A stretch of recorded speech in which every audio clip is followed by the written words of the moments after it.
seperti ini? Baik, saya yakin orang tuanya itu sangat mencintai anaknya dan berharap Iya. kebaikan bagi anaknya dunia maupun di akhirat. Saya Iya. yakin sekali itu.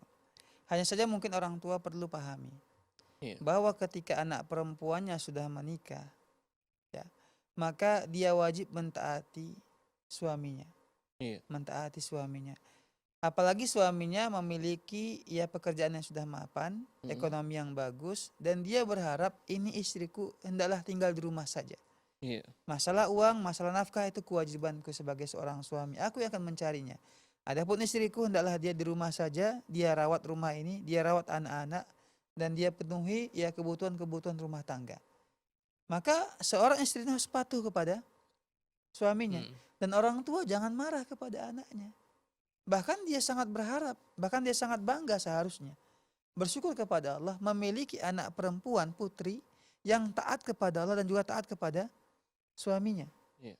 Berharap kita kalau dia mentaati suaminya, dia masuk ke surga Allah Subhanahu wa taala. Senang kan begitu harapan kita? Iya.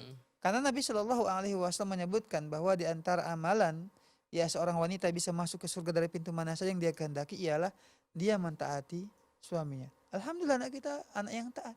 Kita bersyukur kepada Allah, bukan malah kita itu kecewa sama dia atau marah sama dia. Jangan.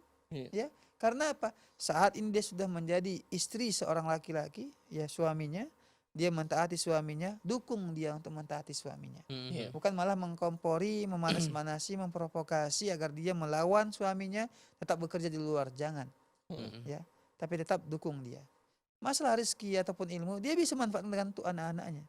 Iya. Ya. Atau dia mengajarkan secara online kepada teman-temannya. Itu ilmu yang bermanfaat. Betul. Jadi bukan hanya sekedar kita itu kalau namanya ilmu bermanfaat ialah harus bekerja, enggak juga. Iya. Ya. Tapi bagaimana ilmu tersebut berbuah amal dan juga bisa bertambah menjadi amal jariah bagi kita Iya. dengan mengajarkannya kepada orang lain, begitu.